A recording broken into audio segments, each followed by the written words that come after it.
Hey, what's up? John Sonmez from simpleprogrammer.com, and I have another interview for all of y'all. I don't know why I say y'all. I'm not really from the South, but for those of you who like interviews, I know that some of you have really dug the interviews. So I'm trying to get more of these for you and trying to get some interesting people. And I've got someone who I think is really interesting, mostly because one of the things is like. I tell you this all the time, right? If those of you that have gotten a signed copy of Soft Skills from me, you know what I wrote in your book. Most likely, I wrote "take action," and it's not an insult to you. It's because most people don't take action, right? They hear stuff, they listen to good advice, and they nod their head. They're nodding their head a lot, but they're not doing anything. But Dave Rael, who I have here with us, and he's going to talk to you in a little bit, is a man of action. He is a man who's actually taken advice and applied it and has had success with it. And so I always like to talk to people who have done that and to kind of dissect it. Like, why did they do? What's the difference here? So thanks for joining me, Dave. All right. Yeah, I'm really glad to be here, John, and thanks for having me. Yeah, I'm glad to have you. I guess I'll give a brief introduction for you, and then if you want to kind of fill in the details here. But one of the things that Dave I think is most known for right now is a podcast, an excellent podcast called Developer on Fire. I was like on the first episode when he was first starting this up, and I was just looking through episodes just recently, and I was like, wow, Dave has been producing a ton of episodes. Not only a ton of episodes, but he's been getting like really awesome guests. I mean, there's Bob Martin was on there. There's one of my buddies, Dave Penal. There's just about every single famous software developer I could think of was on your podcast. So that's pretty cool. Yeah, it's been really remarkable. It's been a fun journey of going from I'm just a guy, right? I'm a developer. I'm an architect. I go I ride the train to downtown Denver and do my job and come home, play with my kids. Maybe watch a game, maybe drink a beer, go to bed, and do it all again. And it's really neat to just get engaged, get involved. I'd listened to the Scott Hanselman and Rob Connery put together a documentary called Get Involved, where they talked a lot about the importance of getting into communities and blogging and being involved in Twitter and all of that stuff. And I was like, yes, I need to do that. I've got something to offer the community, and wouldn't it be great if I went out there and did that? And then, like you said, right, I didn't do anything. I didn't take action on it. Right. And, the fervor faded away, and I was still, just a guy that was doing his thing, going back and forth between the job and home. And, it wasn't until much later that the switch kind of flipped. So, I think we'll get into that story and some of the role that you played in that, I'm sure. But yeah, that's kind of where I was, and it's an interesting progression going to where I am. And so now, yes, I feel completely comfortable reaching out to people like John Sonmez and David Heinemeier Hansen and saying, hey, you know what, will you have a conversation with me? And it's really a pretty big shift, and it's been really rewarding for me. Right. That's awesome. Yeah, it's unreal, right? The first time you realize this and you're like, the world is a lot bigger than that little box I was living in. Absolutely. It's amazing. It's amazing. Like I wish everyone could experience that. I feel bad sometimes when there's like negative, haters and stuff, and it's like, because I just want them to experience what I'm able to experience, because it is reality. Like, you just have to take action. Definitely. So let's talk about that switch. When did that switch flip for you? What was the thing? Because like I said, I think this is one of the key things that is just so difficult. It's like some people take action. Sometimes I joke and I say, the universe awakened me and said, it's time, John. And that's maybe what caused me to take action. Because it's hard to attribute it, But if you had to say, like, what was the thing, like, or the moment when you felt like that switch flipped? A great story. As a podcaster, right, I think everybody could probably take away that I really like podcasts, and I've been a podcast listener for a long time. And one of my favorites is .NET Rocks. Carl Franklin and Richard Campbell. Those guys are absolutely just astonishingly awesome. And Richard is probably the smartest person on earth, potentially. Anyway, I was driving around one day, and of course, every time I'm in the car, I've got, unless I'm with the kids, with the family, I'm listening to podcasts. So I'm always doing that. And I was was listening to, a .NET Rocks show came on, and there was some guy on there. His name was something like John Sonmez, right? And so it was a show talking about this how to market yourself as a software developer package that you put out, right? And so you were sharing kind of what's in this thing, and just how important it is to just get out there and make your name known. That's really one of the biggest things, that if you want to take the next step in your software developer career, that having a blog, doing things like podcasts and speaking at local events and conferences and all of that stuff. And I heard that message on that show, and I've said this before on my podcast. I think it was on the episode where I was the guest. Scott Nimrod was a guest on the show, and then he came on as the guest host that interviewed me for an episode of the show, episode 100. So that was kind of fun, and I kind of told the story of how it really felt like you, John, were sitting in the seat next to me, right? It felt like I was driving around and you were sitting there next to me, because I mean, that message that you gave in that episode of .NET Rocks, it spoke to me in a way that went beyond what Scott and Rob had done with that video that they had. And so when you were talking to Carl and Richard about how to market yourself, I mean, it was a no-brainer that I was going to buy that thing as soon as I got home, and so I did that, and that was where the message finally started to stick, and especially the interview with Pinal Dave in that pack. I mean, he was absolutely spectacular, and I just he inspired me, and he spoke to me, and he in that interview he talked about that he had a challenge for people, that if you're serious about blogging, if you're serious about getting involved, come to his blog and do a comment on his blog every day when he was on my podcast, and we talked about this quite a bit, and talked about the package and what it meant to me, and his interview especially. And I think in that interview he said that it was a 7-day challenge, that you should and my recollection was that it was longer than that, like 14 or 21 or something like that. But I don't remember the number. I'm gonna have to go back and watch that interview again, because it really was that good. It's worth another watch. But I went and just started commenting on Pinal's blog every day and I went into the 20s, just every day on that. And because because it was Pinal was such a big part of that, I was doing it on his blog, sqlauthority.com, and also on Simple Programmer too, because that was another piece. And so I started commenting on your blog every day for 21 days or whatever it was. I think I got into the 20s, and on every episode of .NET Rocks during that time as well. And so that was where I think you started to notice, know who I was a little bit and some of those things, and I joined your mailing list at that time. And on one of your mailings that went out, it kind of prompted respond to this and ask me a question or something. And so I did that, and we started to communicate a little bit. And so I think those kinds of events, right? That was the beginning that I was like, what? I can get involved in the community. I can go out there. I can engage with people. I've told myself this story for a majority of my life, that I'm good at machines. I'm not really good at humans. And that message really limited me for a majority of my career, and really a majority of my life.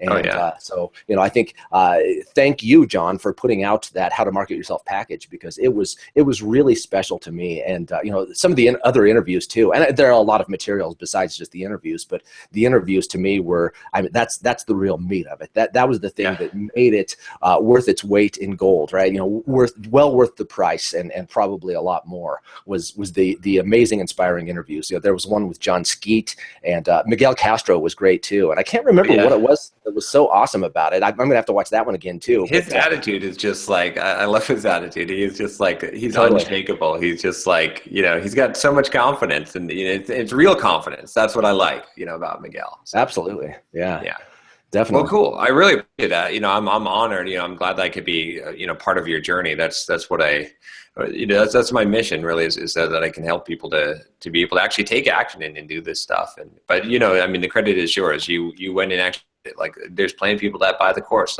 that will buy the course. There may be some people that will watch this interview and buy the course and do nothing. But it's the person who says, yeah, I'm gonna do this. I can do this.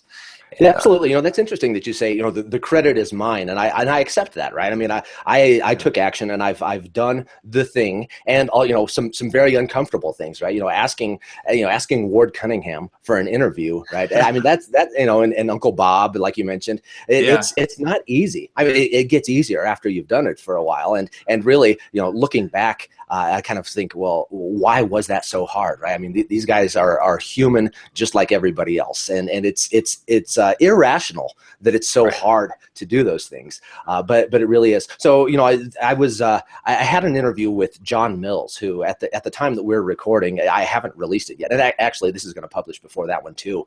But John is he's a developer. He's a conference organizer. He organizes the KCDC conference in Kansas City, and he travels around and speaks and stuff. And we were talking about kind of that very thing of that all of the people that are involved in your journey and building your thing, and that the debt of gratitude that is owed for being able to build up something like KCDC to the success that it is, something like Developer on Fire, Simple Programmer. And I think really my sentiment is that of course I deserve a lot of credit for the effort that I've gone to. At the same time, I have a lot of gratitude for all of the guests of the show and the people who Right. have helped make it happen. And so I think those things are not mutually exclusive, right? I mean, it Right. kind of the conflict between you didn't build that versus I look what I have done. Well, you know what? You're both right and you're both wrong. Exactly. Yep. Yeah, it's so true, right? I mean, we all stand on the shoulders of giants, and we all have to, we can't. No one can do anything by themselves. We can't exist in a vacuum. No one's an island, right? So Sure. it's, and plus, why are we doing all this, right? We're doing this for people, not so we can hang out, be so proud of ourselves and hang an award on our wall, right? It's like so we can. At the end of the day, it's good to make money. It's good to have quote success, but real success is measured in the lives that you touch. And I honestly believe that, because that's the thing that's really going to impact you. Because there's going to be days when you don't want to do it, when you're like, I don't want to do another podcast, or I don't feel like doing this. And then you're going to get that tweet, or you're going to get that email, and someone's going to say, you changed my life. What you're doing is important to me. And then you're going to find the motivation to do that, even though you don't necessarily feel like it at this particular time. So yeah, that's one of the nice things about being a podcast too, is that if I've got somebody on my calendar, right, there's no backing out of that. There's no oh, I don't think I feel like doing that today. There's another person that is there and expecting to make this thing happen. And as much as it's a pleasure for me to get to speak with awesome people, I'm doing something for them as well, right? Just like I've gotten some exposure from writing some blog posts for Simple Programmer and things like that. Well, it's a reciprocal, it's a mutually beneficial relationship. And so if somebody's expecting me to be there and to be at my best for an interview, well then that's what I need to do. yeah. I think that's one of the things is the concept of that the abundance mindset versus the scarcity. It's like everyone can benefit from a thing. It's not a win-lose situation. It's win-win situations. And Absolutely. that's what, every time, I'm giving my time to go on a podcast, or I'm having someone on a podcast, on my podcast, it should be win-win situations. We're both getting some benefit out of these things. So. Yeah, I've heard you say, I think it was on Entreprogrammers or something like that, and that if somebody asks me to be on their podcast, it doesn't matter how big or small.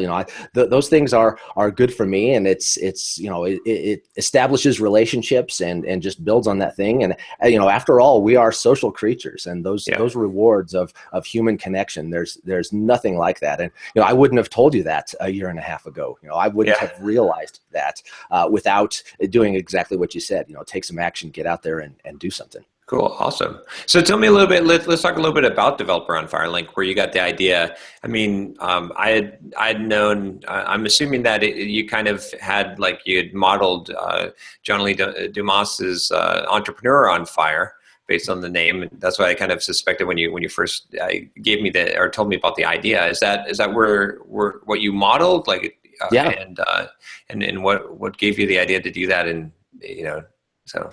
So yeah, the John Lee Dumas, Entrepreneur on Fire, is a podcast that it's kind of the same format that I've taken. It's Yeah.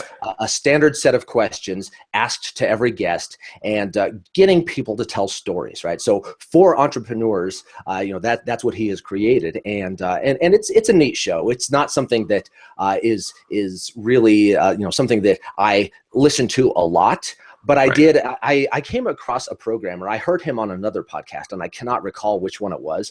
But this guy's name is Trevor Page, and he is this Java educator, right? He's got an online business of doing Java teaching, right? So he has that, and then I heard him on a podcast, and I wanted to find out more about him, and so I went and Googled his name, and the first result, well, it may not have been first, but one of the high results was his interview on Entrepreneur on Fire, and so that was kind of my introduction to that show, and so I listened to Trevor's interview there, and it was wonderful. He was telling stories, and it really got into the picture of who he was, and and some of that stuff, and then as I'm looking at the EO Fire website, I saw names like Tim Ferriss that I recognized, and so I listened to a few other interviews, and so I had heard this Entrepreneur on Fire show, and I didn't really think a whole lot of it at the time, but kind of as I heard a few more of those, I kind of thought, wouldn't it be cool if somebody did this for developers? Right. If there was a standard set of questions, you get different perspectives on the same things, and find out really just get some stories. And I think I started thinking about that I wanted to create a podcast before I had the idea that it was going to be Developer on Fire. So it's kind of a couple different roads moving a little bit toward the same place. And I just I wanted to do a podcast just because I thought it was a bit, and I think this is a lot less the case now than it was a year and a half ago when I started doing this. But it's a little bit of an underused medium, right? That it's really kind of coming into its own and starting to build up. And one of the things I really love about podcasting is that I feel like I know that host. Right? When you've got somebody in your ears, you really it's a deeper relationship than just reading text on a page. And so I decided that was something that I wanted to do. And kind of having gone through the experience with Pinal's challenge and doing those kinds of things, I kind of felt like I had the confidence. And Pinal, by the way, said that that there was only two guys. There was one other guy and me that had actually taken him up on that challenge, which I thought was wow. That really commenting on the blog for 7 days is really not that big a deal. So back to what you said about that, most people just don't do it, right? They don't take action. It's having that confidence. I wanted to create a podcast, and it was a while before I kind of connected somebody should make Developer on Fire with I'm somebody. I mean, it was several months, probably even a year before that. That thread kind of came together. I heard John Lee Dumas as a guest on my favorite productivity podcast, the Less Doing podcast, with my friend Ari Meisel, who's this productivity expert. And John was on there talking about his process and how he batches all of his interviews, and how he does his editing and show notes right away while it's fresh in his mind, which I don't do, and I really wish I was doing that. But he was talking about his process, and that was kind of when it clicked that and I've been a guest co-host on Ari Meisel's podcast too, and so it all just kind of clicked and came together that, hey, what John Lee Dumas is doing for entrepreneurs, I could do for developers. And so that was really the genesis and where it started. And so when I finally had that idea, then it became how do I execute on this? So I kind of was learning about podcasting and how to do it, and some of those things, and it took longer for me to actually launch the thing than it should have. And actually, there's a pretty funny story there too that I can go into. That I went to a conference, and I got to sit down and talk to Carl Franklin and Richard Campbell, right? And so I was at the bar, sitting at a table with those guys. That's where you find them, at the bar. Well, there's truth to that. But so I was talking to those guys, and having a conversation with them too kind of cemented in me that, hey, you know what, these guys are human, and I could be a .NET Rocks guest too. So I pitched Richard on an idea, that I wanted to talk about domain-driven design on .NET Rocks, and that wound up happening. And so I went on .NET Rocks as a guest. And I don't remember exactly when it was that you and I spoke, that we did our interview for Developer on Fire, but it was It at was least right two around or that three time, I months. It think. was two or Or three months okay. before I actually released it. And Yeah. Okay. I had a handful of interviews recorded, and I was hesitating to actually launch the thing, right? And I just terrified, right? The idea that I've put my effort into this thing, I've done the Yep. best that I could, and I'm going to put it out in the world, and kind of George McLeod. I mean, George McLeod. I'm sorry, George Yeah. McFly, right? I don't think I could take that kind of rejection, right? So I was terrified, and so but when I went to go on .NET Rocks, they wanted a bio for me to share for who I was on there, and so I keyed a bio into my email, and at the end of the thing I said, and the host of the Developer on Fire podcast. Right? There you go. Commitment. It was, Yeah. but it probably, I think I stood there and stared at that email that I had written for about 20 minutes before I finally sent it, before I finally committed to, okay, you know what, if I'm going on .NET Rocks and that's in the bio, well, by the time that show publishes, I've got to publish mine. So that was really the genesis, that my line in the sand moment that, hey, yeah, I'm committed to actually release this thing. Wow. Yeah, there's so much good stuff in there. There's so much stuff that you said. I mean, just the idea of like modeling someone else who's successful, such a good technique, right? To go with the entrepreneur on fire.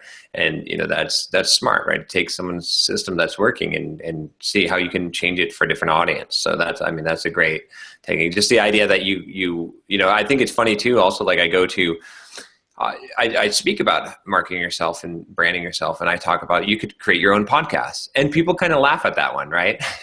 Because they think that one's not possible, right? And here you did it, right? You just did Yeah. it. You just Yeah. figured it out. I mean, you didn't have, I don't know if you had any kind of audio experience or anything, but Not at all.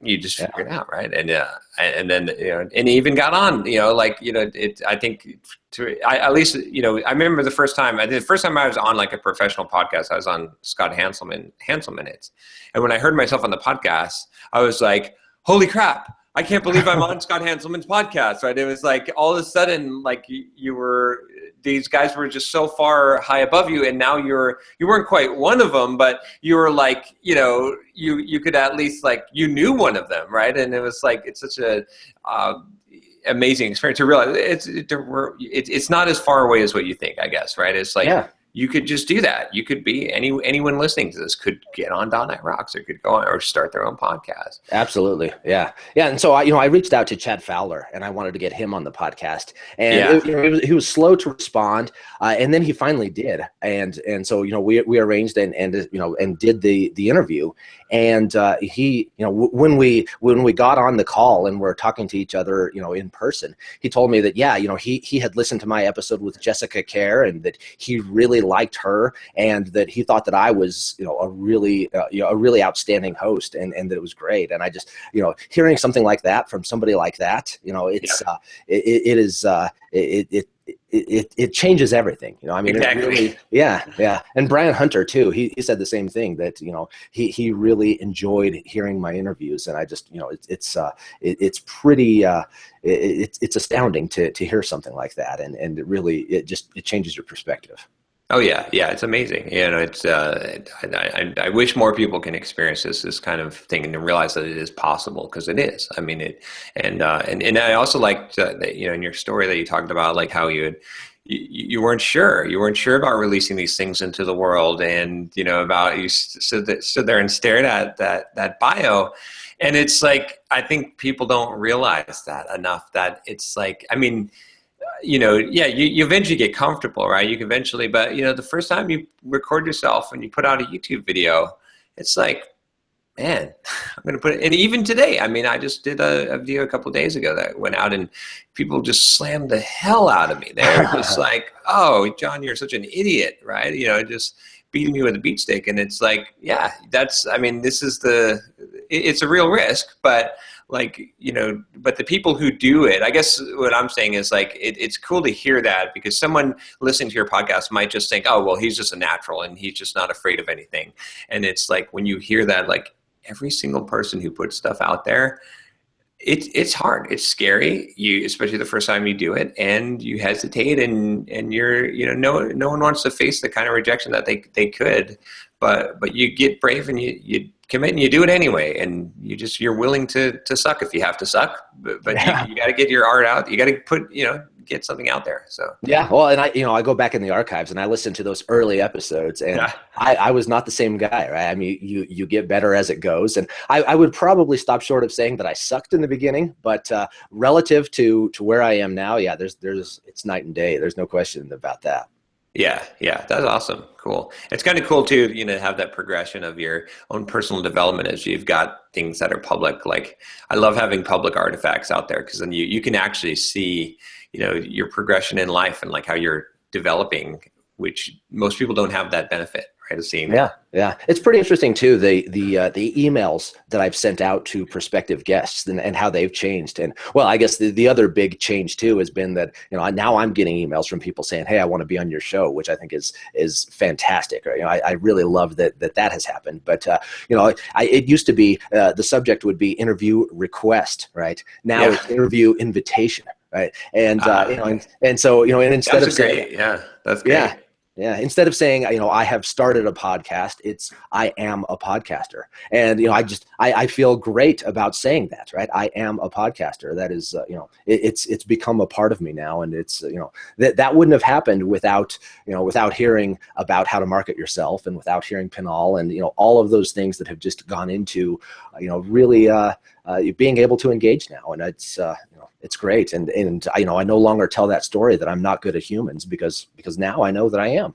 Right. Yeah, it's funny. I mean, we all have stories that we tell ourselves, right? That aren't true. We can call them limiting beliefs, but we all have those things that we just tell ourselves that. I mean, I told myself a similar story, right? I was picked on as a kid. I was not a social person. I was shy, and I told myself this story that I'm good at programming computers, but not so much in dealing with people. And now all I do is deal with it. That's my whole thing, right? And so it's funny. You got to figure out what are those lies? What are those stories? Can you change the story? I mean, one of my mentors, Tony Robbins, always talks about changing your story. What is your story, and can you change your story? And it's a powerful concept. Like if you change your story, you change your life, and that's the key.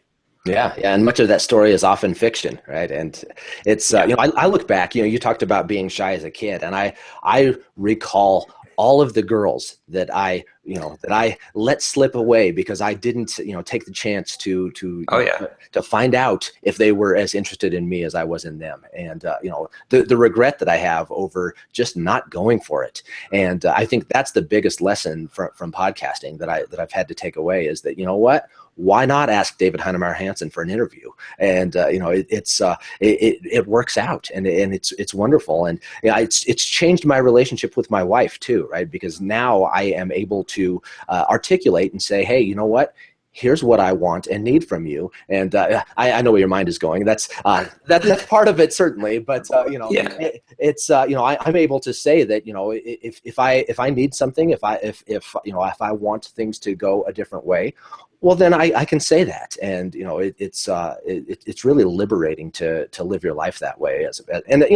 I haven't mastered it yet, right? I mean, there are still times that I get in the way of myself, but I think I'm on a road, and I've gone pretty far down that road of Right. being a confident, assertive person where I really wasn't before. Yeah, it's really, a matter of coming to your own. It's not like dominating and bullying people. It's more of like you're no longer needy and you no longer have to walk on eggshells Yeah. because you've come to your own. You know what you're about. You know that you can accomplish the things that you set your mind to, and you know that people are in your life by your choice, not because you have to have them there or you'll die.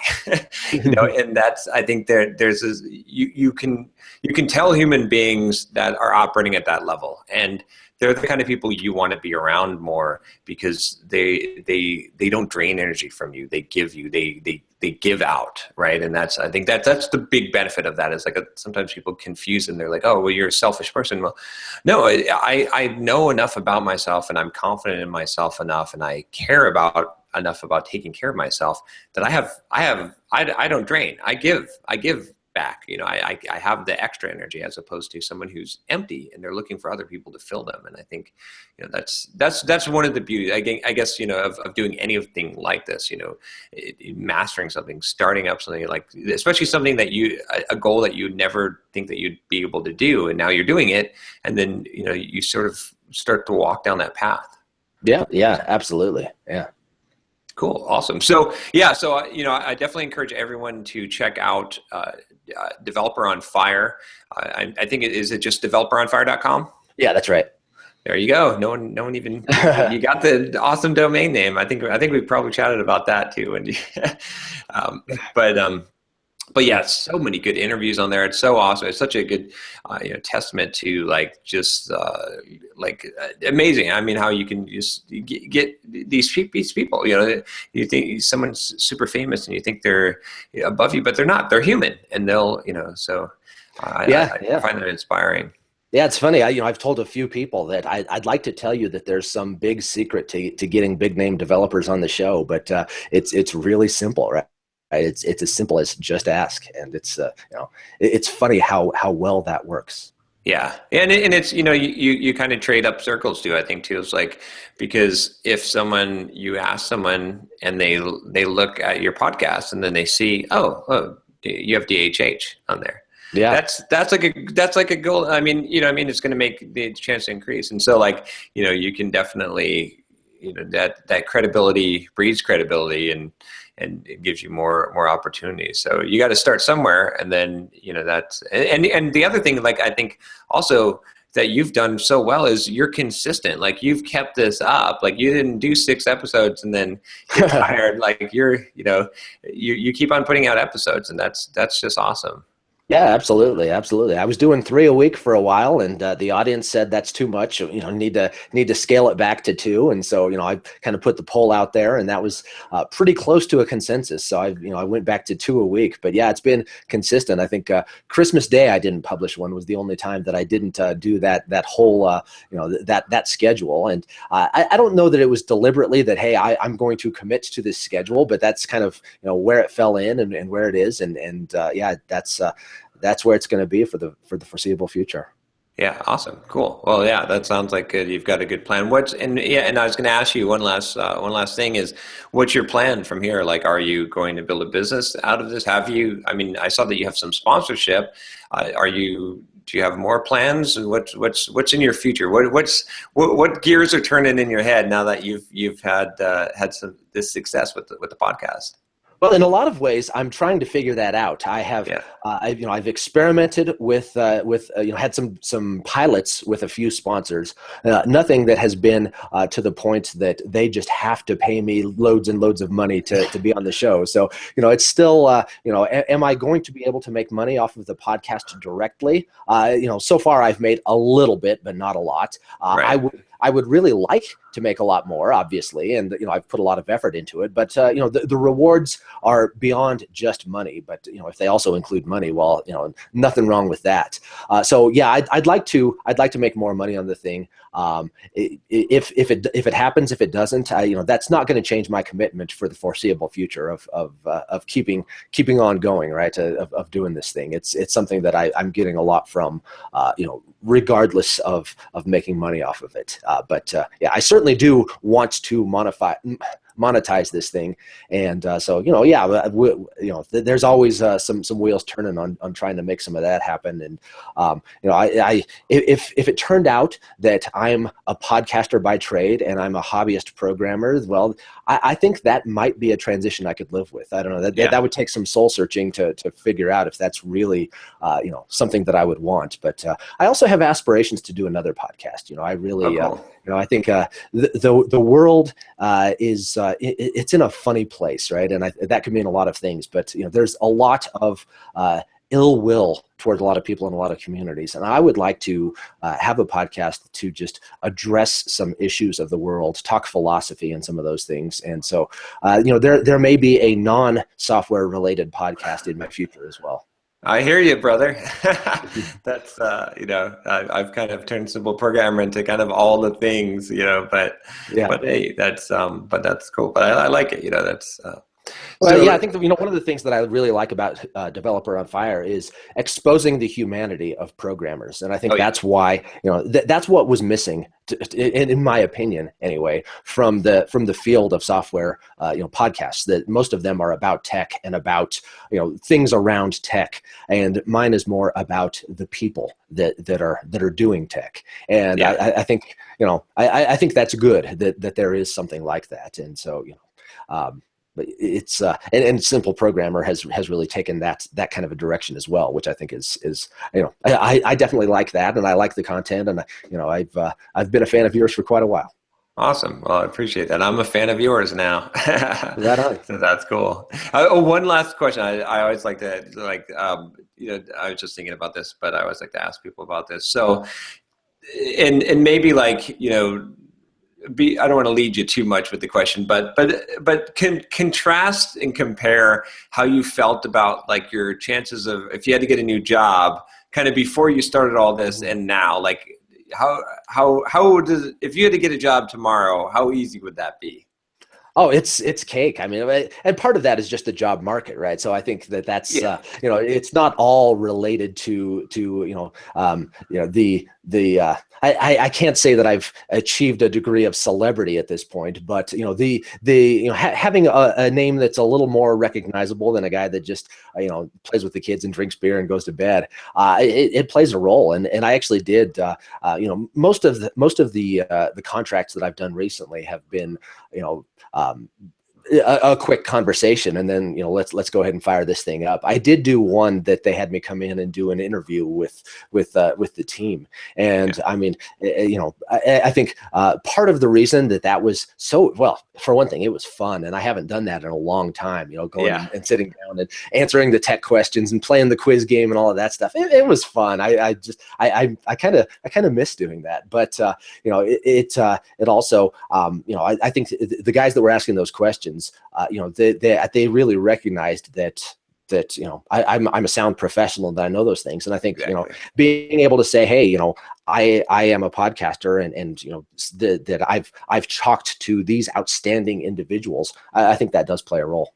Yeah, yeah, definitely. Yeah, it's cool. Yeah, I just wanted to hit on that point because it's interesting to just to see like how that can change. If you do something, even if you just do something to get your name out there, that's why everyone's not going to be a rock star, but if you're doing something, it really does make a difference for most people. So Yeah, definitely. awesome. Well, you're inspiring people, and you're inspiring me because I like I said, when I look at your podcast list and I see all the guests on there, and I see that you're dedicated and doing it actually inspires me. So I'm a fan, like I said, and I hope that people check out Developer on Fire because again, we're on the same mission. I like looking for the humanity and things, and really, and I see that you do too. So, appreciate you taking the time to come on the podcast and YouTube interview here, and appreciate all the times that you mentioned me in the podcast.